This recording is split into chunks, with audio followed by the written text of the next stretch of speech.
Hello, good evening, and a very warm welcome to Rangers Radio.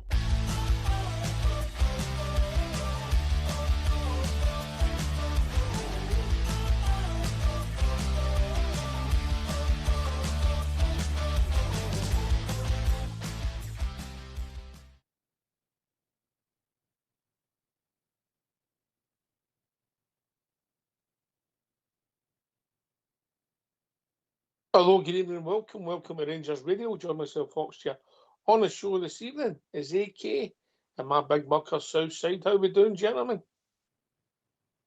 Evening Oxford, evening Southside, the Takey team and everybody that's listening. Evening, Southside. Aye, good evening, mate. Good to be on with AK tonight, your good self. I'll say hello to everybody in the YouTube feed. Hope they've enjoyed the show tonight, and say hello to everybody else that's listening out there. Good evening. Yeah, listen, the big story, and what everybody wants to know, AK. What happened with Ross County the weekend? Southside. So, what happened to him? Oh, aye. They get battered with Airdrie, didn't they? I noticed that I wasn't later on. I'd have a look to see where they were. I didn't like where they were. Shocking. But yeah, you're just steaming in already, is it? Because I get 4 out of 6. Is it 4 out of 6? No moaning. No, there's enough moaning last night. I heard. I got a full report on it. I got a full report on it. Shocking behaviour, you three, man. Shocking. Yes, right, okay. We'll touch quickly on the result, but I'm sure that everybody will want to talk about these fixtures, AK. Aye, certainly the breaking news for the day. A lot of interest discussion, so I get your points in, cause it'll be good to hear from you. Aye. Listen, before we start, I just think that Scottish football with this split has got itself in a mess. And as soon as somebody starts putting their horns up and say, it's never going to be fair, it doesn't work out fair consistently, and it's not the right way to have a league. That's Oxchair's opinion. Other people might have different opinions, Southside. Stayed for long enough to make a bigger league. Saves all this nonsense. It's like I say, it's going to give an advantage to one team all the time. It can't work itself out properly. We've seen it happen when one team doesn't make the top 6 because they just automatically think 6 teams are always going to make it, and then one team creeps in, and then it gusses it because you've played that other team 3 times away the year before, and it's meant to balance itself out the following year. And it doesn't. Now you've got to work your fixtures around Police Scotland and everything else now, I know, apparently, and how you can work out fixtures to suit them as well. So, aye.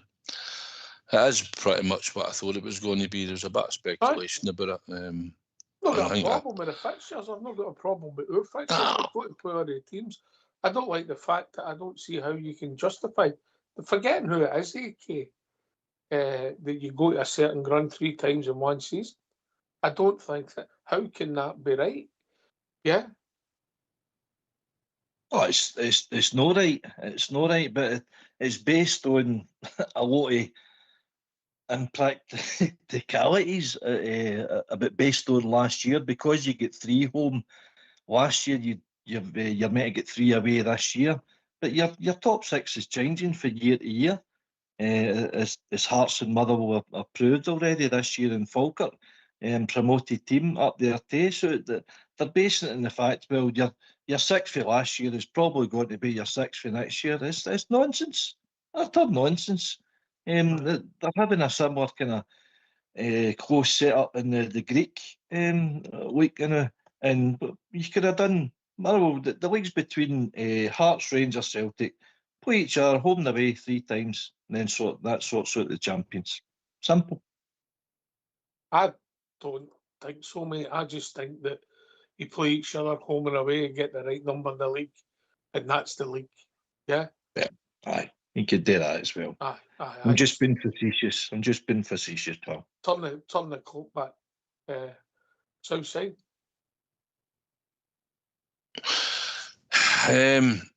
Aye, and then even working out, how do we get well, I know how we get it. because they telly pick it. But a bank holiday Monday, we get a game on a Monday. Other teams are getting the Saturdays and the Sundays, and we get a bank holiday Monday. We've also, I think we've got a game that isn't even going to be televised apparently, against Motherwell on the Sunday, because they've been picked to play at 5:30 on a Saturday. So we get whacked to the Sunday again, conveniently. Listen, that's what it is. There's a good chance we'll go to the Chamber of Secrets to win the league. There's a good chance of that happening, and that'd be just special. That would. Again, we can do that again. But if not, we could win at Ibrox against Hibs, which would be even better. You can imagine that more parts than them try to fill a stadium in the last day of the season up there. That'd be hilarious, wouldn't it? To the green covers out again. So aye, listen, we knew we had to go away from home 4 times out of 6. We knew that for long enough. That's what was going to happen, and that's what's going to happen. But I think it used to be, although you can't tell because they don't know who's going to be top of the league next week. But usually the team that was top of the league before the split would normally get their last game at home, apparently. The way it's sort of been working it out. All these statements are crazy, Southside. They're absolutely crazy, because you could have a situation where you have a tie. So how can you make statements like that? I don't mean you. I mean people saying that's how it works. Yeah? And to say that that's how you're going to do it and you're going to make this rule. Somebody says in 2003 you done this. It's not even the same organisation, because it collapsed once after we left them alone to aim with their own devices. So, but to make statements like this rule, and you have to look at last season. What's last season got to do with this season? The integrity of trying to have a fair league.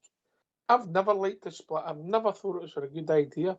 It's gave us some enjoyment when we come back and we won the league in 2005, Helicopter Sunday. Yeah, fantastic. I get that, and I don't want to take that memory away, but I just don't think it's a good setup. That's my opinion, AK. Nothing's going to change it. And I'm not just talking from a Rangers point of view. I'm talking about the integrity of your league.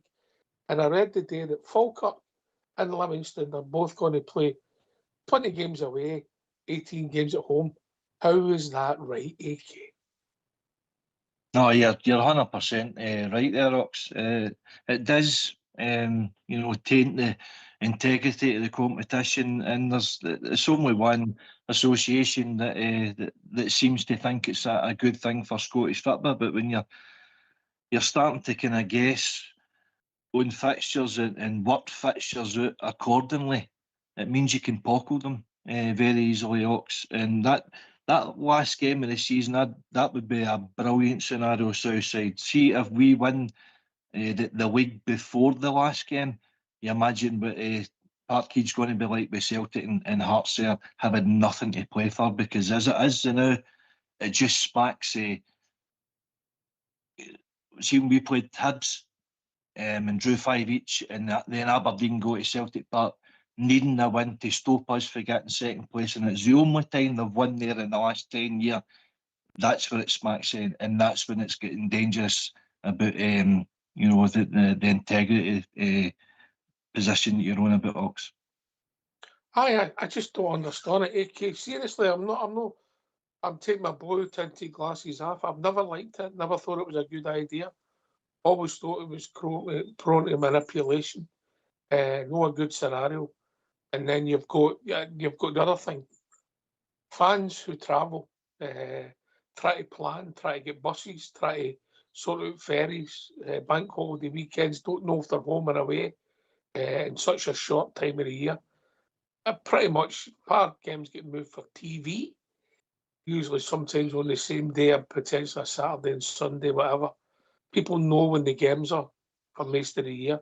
We don't know till a couple of weeks before the game. It's crazy, mate. Southside. Aye, it is. Like you say, I hope I don't get accused of moaning again, Southside. They've even the ticket scramble that we're going to have, because I'm not too fussed at the moment with the Falkirk one at the last game. We'd like to hope we'll have done the business before then. But that aside, if we have to, and Hibs, obviously, the way they've cut allocations done. And believe it or not, that mob across the city at the moment, for as far as I know, are trying to cut allocation and withhold their tickets at this moment in time, believe it or not. So we'll have had to deal with, I'm sure Kavanagh and the board will sort it out, but I believe that's what's happening at the moment. They're trying to pull a stroke here. So at the moment we'll have a ticket scramble for the 3 away games as it is.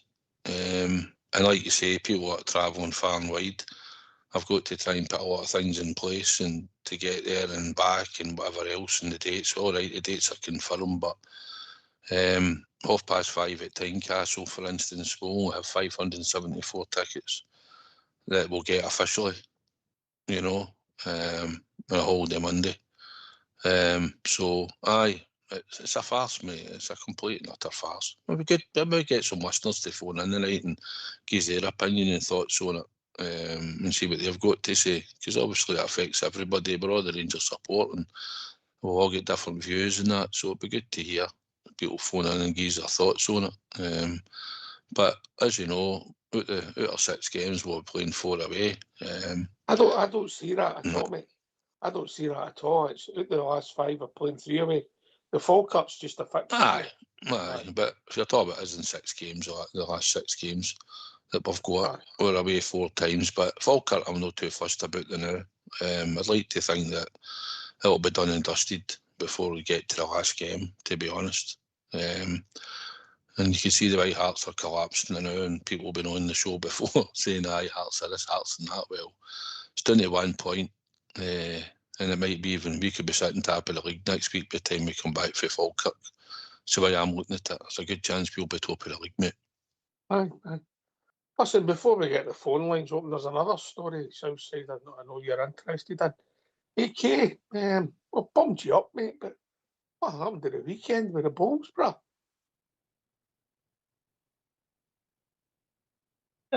Move on. Nah, young Ross that comes on the show managed to beat us at the weekend there. His team won. They get beat in the final. But hey, these things happen. Were you skipping and was he leading the way the names were on the team sheet, mate? I followed it intensely, by the way, just so you know. That's good to know. Yes, not a problem. I'll take it in the chin. No. One of the chins. What I'm saying is, were you leading? Was he leading, or would you skip? Was that just the way the names are on the team sheet? No, Ross led. Played very well. His team played very well. And you were skipping? And I was skipping, yes. I would get through in the deep end. All right. It's a team game, look. It's a team game. We'll go through the scorecard. How many ends you never pulled back? No, you're all right. Do you want me to show you my British medal? I'll leave it like that. By the way, I thought you were through. I actually thought you were through. I thought it was aggregate scores. Yeah. Carry on. It's a football show. He's brutal. He's brutal, AK, man. He's brutal, isn't he? He's brutal. I mean, by the way, just to change the subject, it was a pleasure. I know he might be on a plane now because I know he had a lot of flying today and he's not getting back to Thursday to Australia, but it was great to meet Gary. Heard him on the show many a time when he's phoned up. I know he's a Partick Thistle fan, as he says, but allegedly he was at Ibrox on Saturday, and his heart's always been in the right place, and it was good to meet up with him and get a good chat and a laugh and that. And he was there with your big pal, obviously, and we met again at half time. So it was good to see him. When I know he lands back in Australia on Thursday, he was telling me, but it was good to catch up with him. Something's going on in the world that's rerouted him, yeah. Aye. Right, okay, that's enough of the Bulls. We'll get the phone lines open, brother.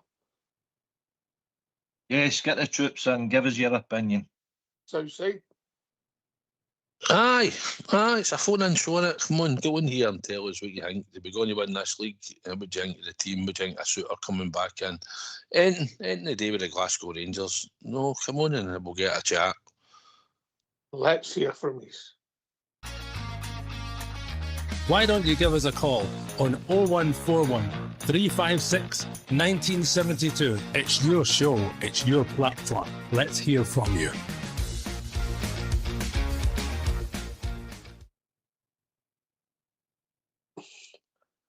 Good result of the weekend, Southside. Good result. I felt my two best players played 45 minutes each. I don't know how you've seen it, mate. There was a few no bad performances. There was one or two lacking. Overall, I thought we'd done all right. At the end of the day, we got the result. And listen, it's about getting 3 points. And that's what it's about. I don't care how we do it. If we know at the end of the season, it just needs to be done. We need to win. One or two players could have played better. Team selection, slightly. One or two players I thought, surprising. But listen, everybody's all in. And eventually we got the job done. There was a couple of nice finishes. And some no bad bits of play. Don't think Dundee United troubled us that much, if I'm perfectly honest. But they managed to score 2 goals against us, fair enough. But at the end of the day, we scored 4. And we've got 20-odd goals in 6 games at Ibrox in the league. So we know where the net is at Ibrox. And I was happy when I came out to the stadium that we'd got the 3 point shots. Aye, I mean, the first job was the 3 points. We done that. Scoring goals at Ibrox, as Southside's pointed out. We're doing that as well. Was it the perfect performance? No, but when do you get a perfect performance over a season, if you're really honest, AK? Oh, definitely. That's the thing. There's always room for improvement, but first and foremost, this stage of the season, it's all about the 3 points. And that's what we got. We scored 4 goals again. I actually worked it out. 37 goals we've scored in the last 9 domestic matches at Ibrox. So we're firing them in at Ibrox. And we're the team on the ascendancy. I've been saying it for long enough now. Where we've came from and where we are now. Hearts are I watched them on the Sunday and then followed by Celtic just for an interest in how they're actually playing live, and they look nervous, and results suggest that their last 4 away games, Hearts drew 2 each. We love it obviously on Sunday, but they've lost away to Kelly, they've lost to us, and they've lost 1-0 away to St Mirren. They've just fell out the line 1-0 at home to Dundee, Aberdeen, Falkirk and Hibs. So they're showing a bit of nerves. So it's just putting points and goals on the table. Heard you last night, Ox, and it's remarkable the turnaround of where we came from and where we are now with points and goals. And it's just exerting pressure, sitting back and see what the other 2 do. And we done that on Saturday, so I don't see much to complain about. Aye, I take your point, AK. It's remarkable. I mean, we talked about it last night. 8 games, if you include the Stevie Smith caretaker bit. But 7 games. So Martin's in charges with hardly 1 win and a load of draws. So we're sitting neighbour in the league. We've gave teams a big start. We've clawed it back. We're ahead in goals. I'll be honest with you, Southside, you don't give up hope, but if I'm being honest, I would have gave us long odds to be where we are this now, mate. Then. Aye, there's a few people cashed in the long odds and could be sitting pretty shortly, good luck to them. Listen, you never get up the fight, mate. Things happen. It did look a long haul in early years. You don't expect it, but it's because that mob normally the league's nearly done by now, our recent times. But now it's no, and we're 1 point off Hearts. 1 point when even a few people come on the show a while ago and said, didn't you see Hearts dropping many points and this and that? I did. When I looked at the sort of fixtures that they had, I thought there was scope. We've had a good bit of form. We might still leak a goal here or there. We might not be playing pretty football, but we're getting the job done. We're winning the games, and at Ibrox we've been winning quite comfortably. So I'm no fussed. I'm quite happy. Falkirk will be another difficult thing. I think they done well against Motherwell at the weekend there. Didn't expect them to beat Motherwell, if I'm honest, but Motherwell's dipped. And it's their turn to have a dipping for them, and throughout the season they've done well up till then. And then I did say a few weeks back, well, they might not keep going. They'll have a dipping for them at some point, and they did. Dundee was the first team to go there and take something off them. And that's just the runner for them they've had at the moment. And they might pick up again. But at the moment, we've had a dipping for them, I think. And I think we have just been steadily progressing. We just need to beat what's in front of us, Ox. We know what's at stake. We just need to win our games. And we'll win the league. Simple as that. So I'm not caring how we do it. We could have an own goal in the last minute of the game or whatever it takes to win it. I don't care how we get it out of the line, but we just need to keep winning. Falkirk will give us a hard game on Sunday, no doubt they will. It's on a plastic pitch as well, which doesn't always suit us, but we'll have to find a way of winning when we get there, and hopefully we will. And then we'll see where we are in the table if we're top, and there's a good chance we could be top of the table when we come back for Falkirk, and then we go into that split. And we'll take the games as they come. And the first one after that's at Ibrox. I mean, our form's been good. We've been scoring a lot of goals. It will be Motherwell, but so be it. But just get the game won, Ox, and we'll chip away at it. So we're in this position. Danny Rowell's managed to get these players somehow, with some of them, but their performances haven't been great, and some of them aren't still good enough, and some of them will be out the door in the summer. But at the moment, they've got a chance to turn this season round for what it was. When we spoke about it, we were sitting 8th on 9 points, and now we're sitting one off the top, and by the time the split comes we could be top. So that's what we've got to believe, that we can be top of this league when we go into the split. It's a good chance here, so why no? You've got to keep going, you've got to keep believing, mate. Aye. Well, we play Falkirk away, Motherwell at home the next 2 games. We know that 80. And then maybe after that you take a breath. They're maybe tricky games for different reasons. I don't see why we can't win 2 of them, take a breath. And as I said, I've always fancied to beat Hearts. At Tynecastles, they go tight. And then we've got the pressure mounts because you get near the finishing line. That's when it starts mounting. And then obviously we play them away. For anybody that's no caught up in this, again, they're listening, maybe not seen the fixtures. Do you want to run through them for people? I've got them here. Do you want me to run through all of them, or just yours? Just yours, mate. We'll be here for hours if you don't. Oh, well, Rangers, Hearts and Celtic, that's what I noted. Anyway, first game up in the split, the Sunday, the 26th April, we're Motherwell at Ibrox. We're then Monday, the 4th of May, it's Hearts away, 5:30 at night. Sunday, 10th May, Celtic away, 12 o'clock. Wednesday the 13th, Hibs at Ibrox, 8 p.m. And the final game of the season, we all play at the same time. It's Saturday the 16th of May, and it's Falkirk away at 12:30. Can I ask you a question, AK? You've got all the fixtures in front of you. The weekend that we play Hearts on the Monday, when do the other team, whatever they're called in the title race, when do they play? When we play Hearts, Celtic play Hibs the day before. The Sunday? Yeah, at 12 o'clock. Okay, thank you, mate. Away from home. Yeah, because the lower league play the Saturday, yeah. Aye, See, just due to that, is Hibs playing on the Saturday that day then?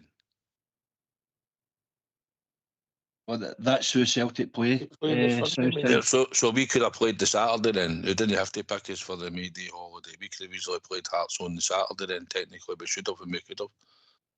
I think what they've done, mate, is bizarrely they seem to have all the Bolton League on the Saturday fixtures. That's the way I've read it, AK, yeah?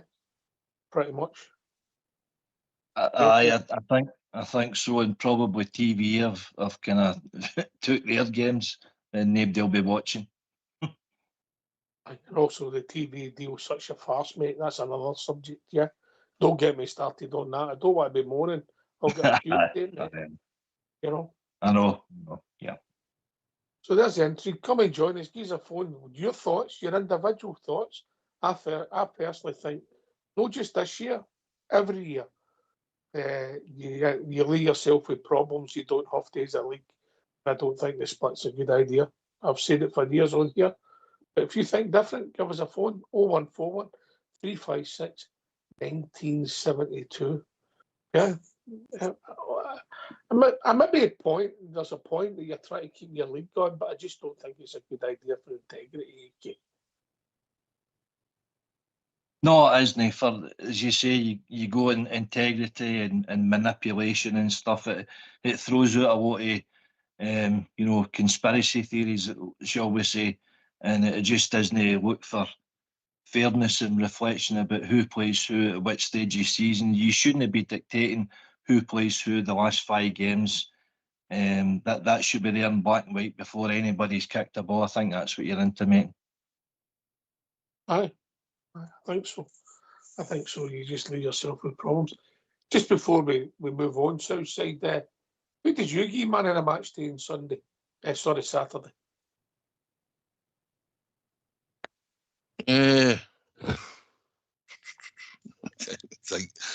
I was surprised. It was Chukwani got it. I was surprised at that. You'd hear people around about us just sort of have a laugh and a chuckle, but I think that's normal who the sponsors want their photo took with, who did I get to? I can't even think back, mate, who was sort of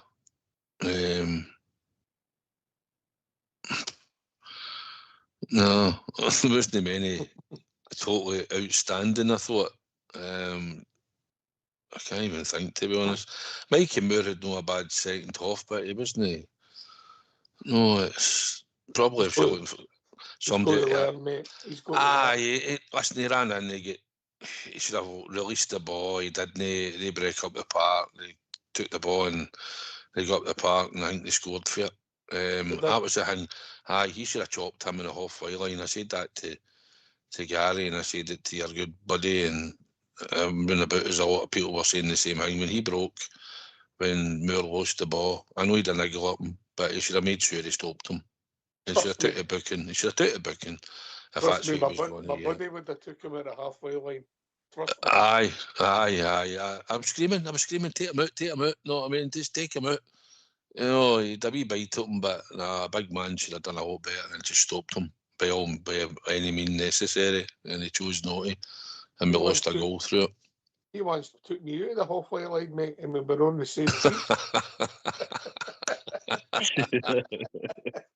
team. Well, he was a centre half, wasn't he? No. No, was he? No, was he a fullback? No, a centre forward. No, you, him. Oh, no, him centre forward. No, was he? Aye. I thought he played centre back. Midfield stroke centre forward. Aye. All right. Aye, yeah. Anyway, that is pretty much a true story. But there you go. But aye, you're right. Mikey Moore's good. And I actually thought, and get your quick take on it, I thought Nardini, and hopefully his injury's all right, because his enthusiasm was a big plus. And the first half was my best player. And we critique and we slag and we put our own players down at times on the performances when we critique the games. But I thought Gassama on the right in the second half was my best player in the second half, mate. So there you go. Credit where credit's due. Aye, quite right. And credit for Ashgard getting on the score sheet as well, and for setting up a goal and having a contribution in the early in as well.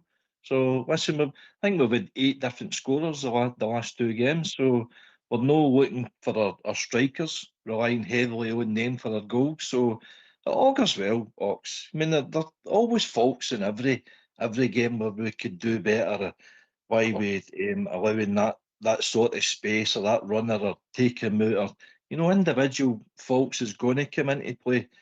But when you're scoring 4 goals at home, it's a must-win games, but we're under pressure now. Danny Rowe called it 3 games ago, 9 cup finals to go. Well, that's 3 out of 3, and the other ones have dropped points in the three games. So, Ox, just finally, the last 25 games, again, the wee forum table that I like to look at, Rangers have had 58 points scored 54 goals and conceded 21. So we're plus 33 over the 25 games. Hearts are 10 points back, the same amount of games, only scored 39, conceded 21. So they're plus 18. And Celtic are 47. So we've 11 points on them, and they've only got an aggregate of plus 15. So that underlines the ascendancy that we're on. So why are we fearing? Since Danny Rowe came in. Sorry? Since Danny Rowe came in. Well, Danny Rowe's been in 24 games, so that's over the last 25 games that goes back to, so pretty much so. Aye. But it's impressive stats. Aye. Listen, Danny Rowe's done a good job.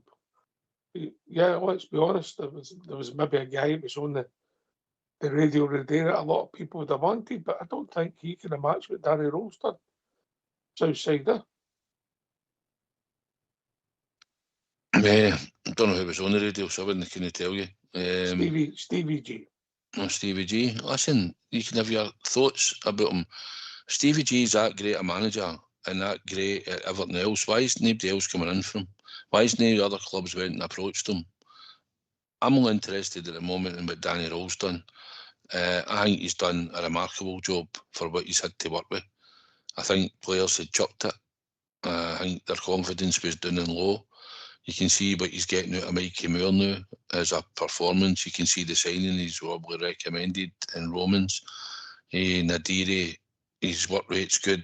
He will probably come good. He'll just need to try and add 2 more goals, which I think will come in time. I think you always give him a wee bit of time to settle in. He only came in January. He works hard for the team. He grafts and just needs to add some more goals, and hopefully that will come. Scove Olsen's the one that I think we've all went, know what we thought we were getting, but in apart from the weekend, it's about the only time he's gave the ball away as much as since he's been here. Usually doesn't give the ball away, but he usually just makes it be simple passes. So I think the players that he's brought in, I think are an upgrade. Chuck Wani, I think, is an upgrade and all in the midfield, and I think he's having to work with Diamondis and Tavs and Raskins and Souters and that to try and cajole them and to get performances out of them, because a few of them at times were maybe doing the right thing and no contributing, and were off form for quite a bit of the time and all. And he's got it all back run, and he's worked it out to a point. And listen, we've dropped points here and there, but this squad wasn't built to go out and fight in all 4 fronts, and because it wasn't good enough. But it's got a chance to still win a league title, and it's down to Danny Rowe and how tactically and how much confidence he's gave into them, and sort of cajoled them along to get them into this position. And the stats that AK talks about don't lie. It's good stats for when he's come in to what he's done. Aye. So listen, we've got to be happy with where we are and what he's done. And I know there's still negativity out there on him. There is negativity on him out there. I know there is. I've seen it. I've watched it. I've seen some clips. I've seen people sending me stuff. Look at him, what he's saying, and look at that one saying, and all the rest of it. Some people still don't believe that we can win a league. That's up to them. Everybody's entitled to their own opinion. But listen, we're 1 point off Hearts, and we're in a decent bit of form. If you look at the 3 teams now, we're the one I think it looks the best out of the 3 going into these last number of games. So it's got to go with all the confidence. We could put Hearts right out it. Hearts are about to play Hibs. Hibs take it after them, and then we play them and beat them at Tynecastle, which we should be able to do. That puts them right out it. The following week we can go up there, the Chamber of Secrets. They drop in before we even get there. We could put them out it. There we go. We win the league at Parkhead, we'll win at Ibrox. That's how quickly this could change us. So just go to believe we can just chalk these next 3-4 games off and get the wins. And we'll see where we are. It starts away at Falkirk, mate. Aye, of course it does, aye. Aye. I get it. But it's going back to your point, AK, it's remarkable. You know, and that's even better if you take out the Stevie Smith draw. Aye. It's and not only that, Ox. You imagine the confidence, the low confidence of the squad of players that he came into as well. They didn't believe, you know, that they didn't think they could go in the winning run. The points accumulation and the goals tally that they've accumulated over the last 25 games. It is just remarkable. He's breathed life into basically a dead fish. But we're swimming again, and we're right in this. And it's, as I said, as Southside just said there, it's all there in front of us. So why are we still being negative? You listen to Hearts, you listen to Celtic. They're up for it. They still believe in their own teams. But you listen to a lot of our forums or read they're like, picking holes in Danny Rogue's selection, and that Disney believe that we can get points here, we'll drop points. Well, we're no. You know, was it eight winning games in a row? We went earlier in the season before we went away to Porto, so we've proved that we can do it. We need to go again, but we need to get behind the team and believe that they can. You know, we do our bit for the stands and support them and get behind them. That encourages the players. It should encourage the players. It's all there in front of us. It's up to us. Do we believe that we can do it? Do the players believe? If we don't believe, how do we expect the players to believe? You know, Right. that's how I Yes, say it. okay. We've been joined by Brian. Evening, Brian. All right, good evening, guys. Hopefully you all had a good Easter weekend and enjoyed the football. Yeah. What's on your mind, Brian? Only one thing. I know our goalkeeper is number one. There's only one thing I've actually seen a few times from Butland that he is a good goalkeeper. He's the best. But I watched the goal 3 times. I watched that first goal that he scored on the weekend. Could have moved faster. They were under him, didn't it? Listen, mate, I know he's good, but there's been a few instances the whole season that he's just not moving quick enough. Why? He is under the best. Sorry, I don't mean put any goalkeeper or especially him under a predicament of why not moving faster. But that was 2 goals at the weekend there. The 2 of them he was quick enough. Why? I don't think he was the best. I thought the second one was maybe, but the first one I get he should have done well. But Aye. I thought John Suter was really poor as well. But I don't know if you noticed that in the game, Southside. Well, yeah, put it on my text. Aye, the Southside. I don't know. Listen, Brian, I've not seen the goals back since the weekend. At the game, I was watching it. I thought Butland looked a bit slow to get in myself, if I'm perfectly honest. But I haven't seen it back. Like I say, you're saying it went underneath them and all that. Fair enough. I haven't seen it back. I just thought, how did he not get to that? It didn't look the greatest shot in the world that beat him. Listen, Jack Butland's a decent goalkeeper. He's no in the class of, like we had before, with Alan McGregor, Andy Gorham, probably even Stephen Kloss. He's not at that level, you know, but he's a decent goalkeeper. And he has had, listen, he was really good at the start of the season when we were taking umpteen shots against us, Brian. It was like, everybody was shooting against us. We were conceding like 20, 30 shots in games and all that at times, as you know. And he's had some really good games and some good saves, but he is prone, as we've seen throughout the season and last season, he's prone to the clanger here and there, and not just 1 or 2. Apart from probably McGregor's last season, with Rangers, you could count in one hand the amount of times that you could pick a fault on him or Gorham for that matter when they were there. And Kloss probably the same. But he's a decent goalkeeper, and I think it might be an area, Brian, where we'll maybe look at in the summer. There's rumours that there's 1 or 2 goalkeepers that the goalkeeping coach has worked with, boy at Sheffield Wednesday apparently, boy Charles. Is seemingly a decent goalkeeper, but I don't know a lot about him, but seemingly really good with his feet and all that, and something that they all look for these days, Brian, as you know. But Butland, hopefully, we've got 6 games to go, and hopefully he'll produce in these next 6 games, Brian, for us, you know, because we need him. You need to rely on all your players and the goalkeeper especially at times.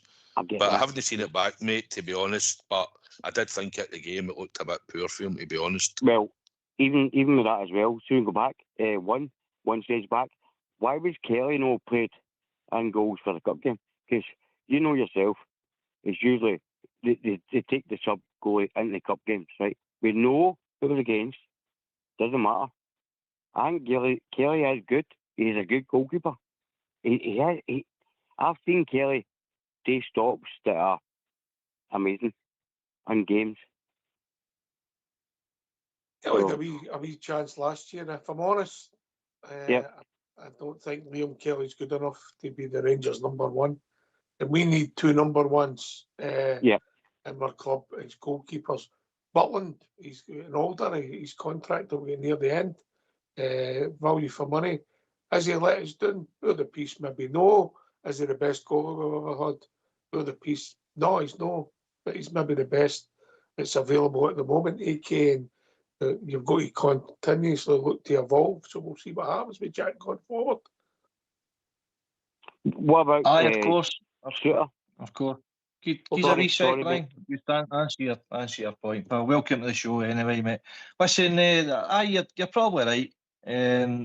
I don't know whether the shot was a bit close to him and getting done in instalments. Can happen with a big guy if a shot's too close to him. But you could also pick faults in Chukwani before the ball got to that position, and Suter for no dealing with it better than what he done. So there were three players at fault there for that goal. You know, it goes in. It's just before half time. It's a bad time to lose a goal. But Butland's made some decent saves. I think he made a fingertip save to save it for going to 3 each as well. You mentioned Liam Kelly. He gets subbed at half time for Scotland because he watched the ball coming off the post and didn't react. You know, so that Liam Kelly's not exactly a fantastic keeper here. He's a reasonable keeper. He's a steady keeper. He's a good backup keeper. But I think Butland's still our #1. We've got to stay with him, I think, pal. Brian, you had another point, mate? Yeah, just about John Suter. I know what John's like. He is hot, cold. He can be.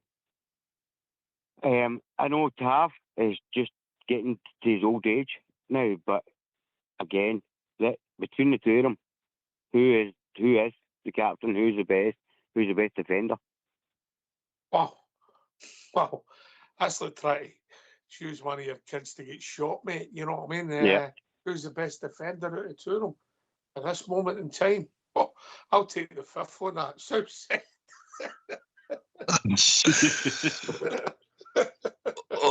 But Suter or Tav? Mm-hmm. Oh, yeah. Listen, the two of them are probably, when they're not playing, is probably the right decision, Brian, because I think Giga has looked better on the right-hand side of our defence in the last number of weeks. I don't think he looked too great. He was all right, but I think he looked a wee bit not as good as he had been when he was playing on the left there at the weekend. I think your strongest defence, Sterling, Giga, Fernandez and Romans when he's fit. And I think that's what it should be. I think that's what it should be. Probably, it's two different positions, you know. Listen, Suter had a good block the weekend there. He had a really good block in the second half, right? That's about the only thing. I think he didn't have a great game again at centre-back because he looked a bit shaky. He gets caught out by pace. I think he could have done better I think Chukwani should have chopped the boy and gave away the foul before the boy scored. As the goal we were talking about, what you're saying about Butland, because I think Suter was caught on the wrong side. Listen, if I'm just edging it, and I don't really want to edge it. Exactly. I don't really want to edge it, but I'll give you a name. I'd say Suter just, but that's just. I mean, Tav's legs have gone. Yeah. Tav's legs have gone. Listen, he's not a player. Average players run by Tav now, to be honest.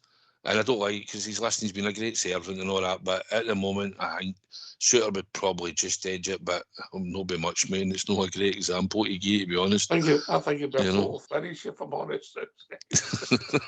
but there you go. You know yourself, guys, that John will sit back, he'll go midfield, and he'll do things there.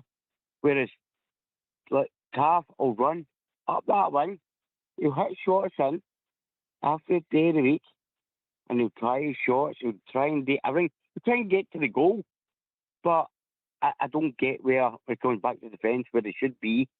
There's something no right in that, and that central back, it's no right.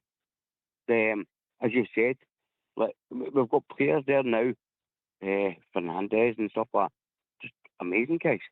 But that's because of different play that they're not used to. We're Scottish guys or guys like say have played there a long, long time. That Shooter knows. Tav definitely knows. He knows the Scottish game in and out, but his legs definitely not there. I don't get that. His time, sands of time wait for him. No, man. I'll put it simply, Brian, before we move on and listen. Thanks for your call, mate. I'll put it simply. Tav's legs are gone, and it looks as if John Souttar's lost a bit of confidence. Would that be fair, AK? I think I'll rest my case with that, Ox. I think you've nailed it. Yes. Cheers, Brian. Thanks for the call, brother. Thank you very much, guys. Okay. Okay, bye-bye. Top man. Listen, it's no slight on the tournament. I do think John Souttar looks somebody who's short of confidence. And it happens to anybody, and obviously he plays in that position. But if you make a mistake, a lot of times there's a goal, and that's me being polite. I thought he was awful on Saturday. If they accepted that one good block, he was awful. So to get him down, didn't defend his position, wasn't good. But look, we won 4-2, and you've got to accept that, AK. This is it, Ox. We can be critique the game, you can be overly critical, you can pick faults, but the bottom line is 3 points, 1-4-2. That's what we had today, and that's what we've done. So the selection, I've heard Fernandez, why was he no playing? Listen, the guy's travelling thousands of miles away with his country. He's listening to. I mean, imagine Fernandez gets played there on Saturday, and his medical team have said you might risk a fatigue injury with him now, and he's out for the rest of the season. Is that a good decision then with Danny Rowe, or does he listen to his medical team? So Souttar's away. He's an international. He's away, played for Scotland. He knows what the club's about. He's not in a fine vein of form now. But I think that's the reason why he's picked him. He's picked young Magoma there because Romans is injured and Sterling comes in at right back. And Tavernier's been okay. The last 2-3 games, he would probably find himself unlucky. But again, I think that's probably with next week in mind. I think Tavernier will come back in because they're going to be playing in the plastic pitch. So he's trying to utilise his squad. He's trying to be sensible about it, because there's big games ahead. But as long as we're winning, selection vindicated. Aye, selection vindicated. Look, when you go for that draw, when you get that last ball and you don't get it right, you think to yourself, I should have went with weight and played straight, right? It's only hindsight, isn't it? We're all wise in hindsight. Aye, that's it. That's it. And if Southside had every team up every week, we would all be millionaires. We wouldn't be here, mate. We wouldn't be here. I was going to say we'd be sitting in Dubai, but I don't know if we would be. Well, I've just been saying something. See what I was saying to you earlier on when you were saying about when you're top at the break? When I said to you when you're top at the break, you usually get your last game at home. Aye. Well, since 2009 to 2025, that's been the case, apart from once in 2013. When the mob across the city were away to Dundee United. But apart from that, every team has had their last game at home when they've been tapped in the fixtures before the break. So it's certainly different this time because Hearts would claim to be tap and would say, how are we not at home in the last game of the season? But then Hearts would have to play 3 away games in the split. Now, I don't suppose they'd be happy with that. The ideal scenario, if you accept the split, is if you've got 3 away, 1 at home, forgetting about all the teams, AK, first one home, second one away, third one home, and that's if the arithmetic works out. But no, everybody can play like that because I've just said that. Falkirk are ending up with 20 games away and 18 at home. It's a ludicrous situation, mate. It is, pal. And just before we come on there, Fox made a great point, talking about his Celtic have been away to Dundee twice there, and their last 6 games are 4 at home and 2 away. Why could they not have played St Mirren at home and then had to face Dundee away? You know, and then that they'd been named 3 and 3. Instead of that, they've got 4 at home and 2 away. You know, I mean, they could easily have we've just played tweaked it, 2 in you a know. row at Ibrox, mate. They've I know. put themselves in a mess with the league, with a silly Yeah. league, mate. Yep, With a silly yep. setup. That's what I mean. That's what I mean. It just opens it up for manipulation of fixtures. That's what it looks like. Yeah, you look. Just me, 20-team league in Scotland, 19 home, 19 away, 38 games, best team wins. Yeah, they can talk about meaningless matches. The split could be exciting this year because of what's happening, but if we were not going for a league title and we still had 6 games to play and it was this tight, it wouldn't matter who we were playing, it'd be as exciting. It looks as if one of the relegation places is already sorted. Yeah, they're relegated, other ones are playing for a playoff. So some of the decisions can be made quite quickly as well. You know, so I don't get it, Southside. I really don't. Well, if some of the refs had done their homework right during the season, because although we've had 20 goals chopped off, right, they've only reviewed 8 of them. And out the 8 that they reviewed, Column admitted that 5 of them were wrong. And in the 5 wrong decisions, it led to us drawing. So technically that would be a 10-point swing that we've been robbed off referees this season, just alone. No. And I was looking at it, it was a ref review on the chopped half goals, and there's been 53 goals chopped half, and we've been on the receiving end of 20, when all other 11 teams in the league combined have lost 33. And then you've Chopped got half. the ones we never drew, mate. When the goals would have been different. But the ones that they did, he said we should have got. It led to us drawing the games. Whereas if we'd got the decision, which he says we should have got, would have been 10 points better off. There's other decisions, mate. Oh, even him on Saturday was terrible, mate. That ref, who was that again? No more, and I mentioned that last night. But just I don't mind. We won, but I still keep going on about these referees. And who we're getting Don Roberts and Sunday at Falkirk with Andrew Dallas on VAR, I believe, and Sean Carr or Sean Carr, is it? Was an assistant VAR referee. Don Roberts. Sure it was Sean Downs and Gary Owen. It's shocking. I mean, Don Robertson again. No, another incompetent idiot. No got a clue what he's doing. And we're still getting them, racking up. And you only look at just some of the decisions at the weekend that they refused to give when it's blatant, you know, and then you get bailed out with VAR. And you seen the state of the Hearts game, well, probably everybody in their granny watching the game thought, oh, he's getting sent off. But for some reason, Clancy couldn't even give him a red straight away. You know, shocking. It's bordering on embarrassing, man. How these guys are still get jobs? It's really but it just defeats the purpose, man. Any other walk of life and work, you'd have been binned a long time ago for your incompetence, mate. Honestly. Oh, I don't know about any walk of life, mate. There's certain trades with certain maybe councils and that, you know. Well, maybe if you work for the council or something like that, you might get away for it, I suppose, but no. No. I'm only talking about you, AK. That was your conscience must be bothering you, brother. I can't help it.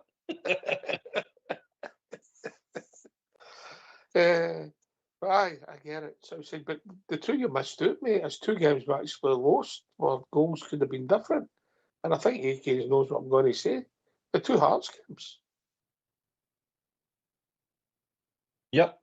Said it months ago, and I kept saying it. That's Shanklin handball. Shocking decision. They got a penalty that shouldn't have go. We got a good goal chopped off. you know, but it gets pushed to the side. We got a goal chopped off with Majowski at Tynecastle. Early goal, first goal, I'm sure it was that day. But all these things add up, Ox. But this is what makes this season even more special, where we can beat all the teams in the league and the officials. Nobody's stopping us. Come on, our Rangers. The team we played on Saturday, Sunday, they're the only team in the league will not beat us so far this season. We'll beat everybody else, haven't we? I think you're right there, Ox. Yeah, Falkirk. We hadn't beat Dun United up until Saturday there. I know. Yeah, arguably, I know, bizarrely, two of our better performances. We managed to draw. Ibrox game should have been done. The next time we were 2-1 down and up there. How we didn't win 5 or 6-2 was beyond me. Yeah. You know, but there you go. Statistics, you can make them mean anything. Yeah. Southside. Aye, I just came to my head. It was beaten. It was the referee, wasn't it? The weekend. I mean, did you see the one when he took out Sterling and he waved play on? And he booked for going up for a header. Was it Asgard? Asgard. Asgard goes up for a header and gets a booking. The boy clearly takes Sterling out the game after the ball. When he plays it, he just does him. He plays advantage. We go up the park and then he gives him a foul. I think the ball went out the park. Can't remember. But Sterling's still on the ground, and you've seen the Rangers players going up to him and saying, "Well, what's happening here? He's just decked one of your players and left him lying in the turf. Nah, nothing to see here. Just move on." Do you know what I mean? You're like, what is going on? Do you know what I mean? Honestly, he was shocking, and he was shocking at the weekend again. Honestly, shocking. It's just, it bamboozles you. It really does. It bamboozled me on Saturday. Bamboozled me on Saturday. There was a 20-minute period in that first half. He looked like a novice referee, mate. He'd lost the game, and I mean for both sides, mate. Not just for us. It was total incompetence. Yeah, but you're not surprised, are you? No, not at all. Not at all. We've spoken about officials all season, and we've tried to be honest with it, but it's disbelief sometimes. We're mystified with some of the decisions or non-decisions that they're making. I just think, I think Albert said it last night, Beaton looks petrified to make a decision because it could be a key decision that changes again, be gain a goal or no gain a decision. It was the same with Stephen McLean up at Dundee. They have a shot on target, on goal. The guy sticks out an error, he sees it and he doesn't get it. He waits for VAR to get it.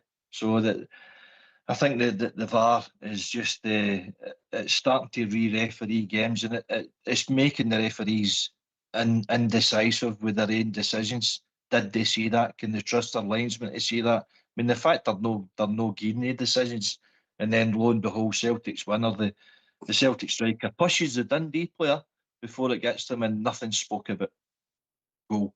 If that's us, that's disallowed, Docs. We all know it. Well, you're not surprised, mate. You're not surprised. And hopefully none of these people that you've all mentioned, the names, will have an influence in us winning the league, mate. Yeah, we go out and do it by merit, score goals, keep clean sheets, and go from strength to strength. But it starts at Falkirk on Saturday. But you two gentlemen, if you don't mind, would you fancy a night Southside? I'm sure Fox knows. A wee bit upbeat. Yeah. No accordions or anything like that. No, can't be bothered with it. You might get some of them. No Jimmy Shan stuff, man. No. Get yourself a mute, because we're going to have a tune. Oh, will you stand? Oh, will you stand? Where the Ulster Volunteer Force as a patriotic band. Would you fight on to the death? Would you join the UVF can, you're a man, then you'll stand. And when the sound of the battle is over, it's shoulder to shoulder we'll stand, to remember the brave young Ulster soldiers who fought for the flag of the red hand. Oh, will you stand? Oh, will you stand?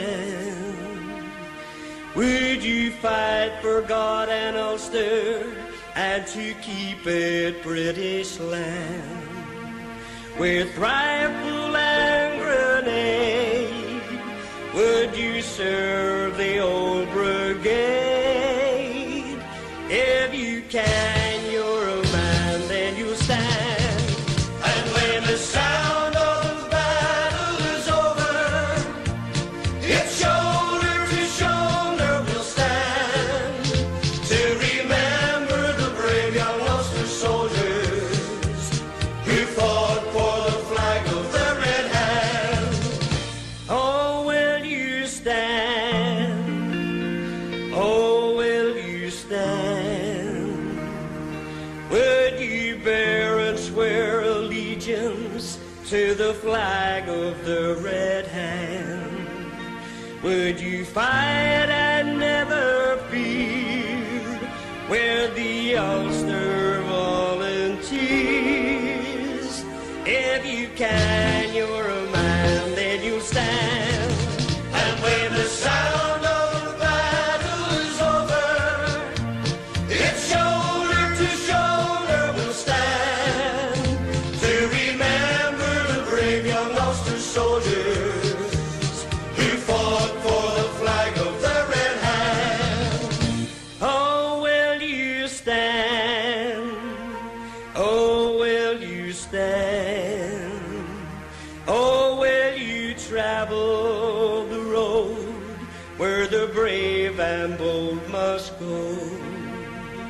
Would you wear the black cockade? Would you serve the old brigade? If you can, you're a man, then you'll stand. And when the sound of the battle is over, it's shoulder to shoulder we'll stand, to remember the brave young Ulster soldiers who fought for the flag of the red hand. And when the sound of the battle is over, it's shoulder to shoulder we'll stand, to remember the brave young Ulster soldiers who fought for the flag of the red hand. And when the sound of the battle is over, it's shoulder to shoulder we'll stand, to remember the brave young Ulster soldiers who fought for the flag of the red hand, who fought for the flag of the red hand. While you are sitting listening on your own, why not take part and give us a phone? We would love to hear your points of view, so get off your bum and call 0141 356 1972.